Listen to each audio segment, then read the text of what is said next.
Good morning, everyone. Someone once said that when it comes to ourselves, we make the best lawyers. But when it comes to others, we make the best judges. In this week's Torah portion, as Moshe continues to give his final address to the Jewish people, he says to the Jewish people very harsh, critical words. He says, from the day you left Egypt until this arriving in this place, from the day I've known you, Mamrim hiyitem im Hashem, you have been rebellious against God. Moshe Rabbeinu says, throughout the 40 years, you have constantly rebelled against God. And he recounts many of the sins, including the famous sin of the golden calf. And one of the insights into this rebuke is that as Moshe Rabbeinu was rebuking them, he was also showing them empathy and compassion. You see, the word mamrim, rebellious, comes from the word mar, like maror, which means bitter. And therefore mamrim could be read mi marim, from your bitterness. In other words, Moshe Rabbeinu was saying, you've been difficult, you've been contentious, you've been rebellious, but I understand where it comes from. Mimarim, your mamrim, your rebelliousness comes from mimarim, from being bitter. You've had a hard existence. You've endured slavery in Egypt, and then you had to make a transition into freedom, and then you had to travel through the desert with all the struggles, external struggles, dealing with the environment, and internal struggles.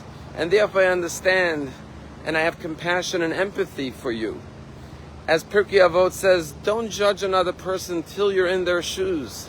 And since you could not be in their place ever, you could really never judge any person.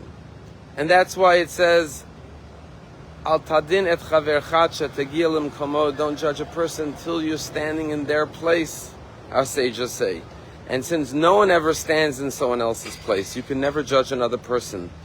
We often don't realize that everything we know in life is only from our own personal experience. We don't see the world through any other lens but our own individual personal experience, and therefore we never know someone else's experience, and therefore we can never judge another person. And so Moshe Rabbeinu shows love even as he rebukes the Jewish people and encourages them to change their ways as they come into the land of Israel. Stephen Covey, in his best-selling book, 7 Habits of Highly Effective People, tells a story about a man in New York who gets on a train in a winter snowy day with 4 children. And he sits down on the train, and his kids start to run around wild. And there's an elderly woman reading a book across from him, and she's trying to think and concentrate, and the kids are making a ruckus. And so she looks at the father to make eye contact with him, like encourage him to do something to quiet his kids. But the man is completely oblivious. He's like out to lunch. He's daydreaming. The kids are getting rowdier and rowdier, and she's getting angrier and angrier. Then the kids start jumping on the seats, and now she's boiling. And she keeps on staring at him, but he is in a haze, like completely glazed over eyes. And then one of the kids is jumping on the seat, and her fur coat is on the seat next to her. And the boy puts his muddy, slushy, wet boot from the outdoor snow smack onto her fur coat, leaving a big foot imprint. And at this point, the woman explodes in anger, and she says to the man, what is wrong with you? What kind of a father are you? Your kids are running around. Look what your son just did. He stepped on my coat, left a black, dirty stain on my jacket. The man jumps up. He says, I'm so sorry. He apologizes profusely. And he begins to try to clean off the stain, and then he says to her, I'm going to pay for the dry cleaning, don't worry, I'm so sorry. He says to the kids, come sit down next to me, come sit quietly. And then he says to the woman, I am so sorry, but just 2 weeks ago my wife died of cancer, and I've been grieving, I've been mourning, I'm at a loss, and the kids are out of control, they miss their mother. Our home is very, very much depressing right now without her.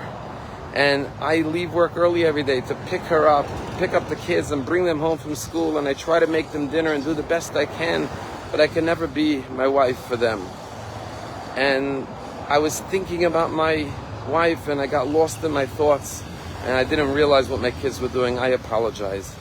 And the woman says, I am so sorry to hear that. I'm so sorry your wife passed away. Come, let me help you. And she sits down next to the kids with a big smile and says, hi kids, how are you? My name is Gloria. Here, look what I have. And she opens her pocketbook and starts to take out candy and give it to the kids. And she shows them so much love and compassion. And Stephen Covey says, what happened? A minute ago, this woman was furious. She wanted to strangle these kids. And now she's overflowing with love and compassion. And Stephen Covey says the answer is, she got a little piece of information she didn't have before. And the minute her mind understood who they really were and what they were going through, suddenly all the anger dissipated. And she had nothing but love and compassion. When we look at other people, we may think they're being difficult, contentious, rebellious, argumentative, angry, and we could get upset. But if we stop for a moment and remember ethics of our fathers, don't judge a person until you're in their place. You never know, it may be coming from a bitterness, a difficulty, an inner struggle. They're just having a hard time coping.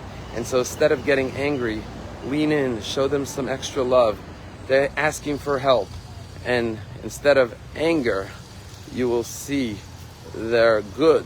They're showing them compassion and draw them closer to you rather than push them further away. Have a wonderful day.